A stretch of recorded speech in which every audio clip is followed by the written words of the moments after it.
Good morning and welcome to this morning's reflection. This morning I would like to talk about Christian mystics. What or who were Christian mystics or are Christian mystics? They are those who bear witness so that we do not have to wait until we are dead to wake up to the possibility that while on earth, in some obscure, intimate, but very profound way, we are able to awaken to the fact that even now, even in this moment, God is all in all. God is all in all. We can discover this with the same immediacy with which we know the palm of our very own hands.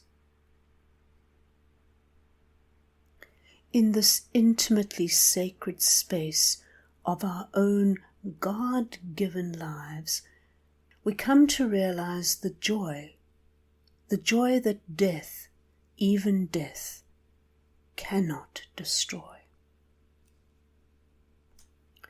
In this realization, we can know the peace that passeth understanding. We can come to realize that sorrow has no foundation. Nothing is missing anywhere. Now, for all of us, are momentary mystics as we go through the day. From time to time, we encounter unexpected intimacy, an unexpected immediacy of the presence of God who sustains us.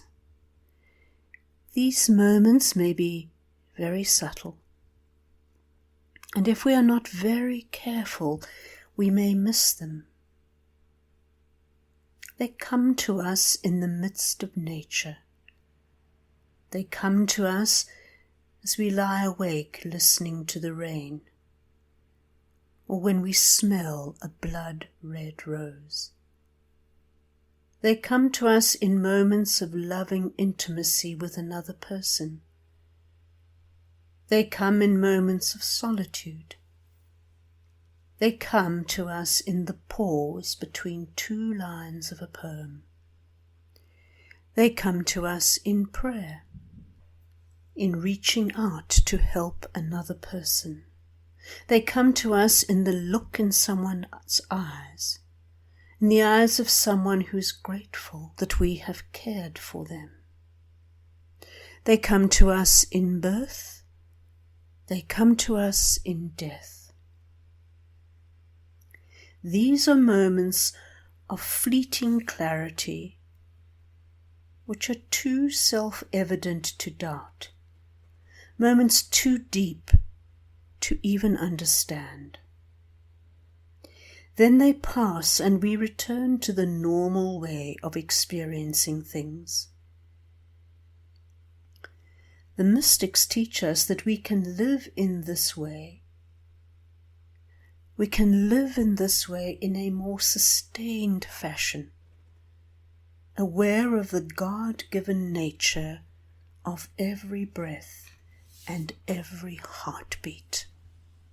Master Eckhart, who is a mystic, preached many sermons, and in this particular sermon, from which I'm going to quote, he is speaking around Advent, and he says, here in time, we are celebrating the eternal birth, which God the Father bore and bears increasingly for all eternity, because the same birth is now born in time in human nature.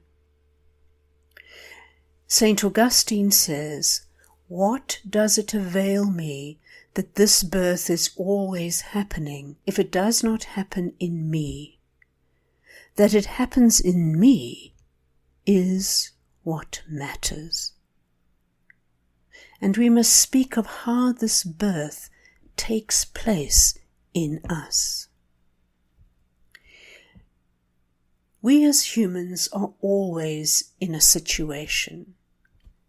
I am in the situation of speaking to you in this moment, and you are in the situation of receiving what I say.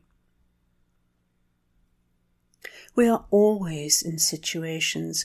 We are in a situation regarding our age, regarding our particular health issues, regarding our relationships, regarding our careers. And each day our situations fluctuate hour by hour, moment by moment. But what is the ultimate nature of our situation? What is ultimately happening? A happening that permeates the intimate details of everything that is occurring. Ultimately, there is one thing happening. God is giving birth to God in the world. This giving birth to God is the ultimate reality of ourselves in all things. And the other aspect is the extent to which you and I realize this birth. What good is it to us to know about the birth if we do not personally experience this birthing within ourselves? So how do we experience this ultimate birthing? One way is to close your eyes and allow yourself to feel deep within you the presence of God.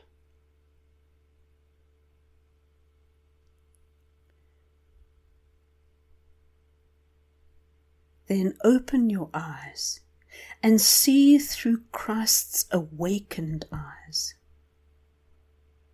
See as Christ sees. It seems that to Jesus it did not matter if he saw the joy of a wedding or the sorrow of those at a burial site. It did not matter if he saw a prostitute or his mother. It did not matter if the person had wealth and power or was simply dropping her last coin in the box. It did not matter if he saw his disciples or his executioners. It did not matter if Jesus saw a flower or a bird. Jesus saw God in everything that he saw. And Jesus says to us that we have eyes, but we do not see. And so it is my prayer today that we would choose to see through the eyes of Christ so that we may see God in all things. Amen.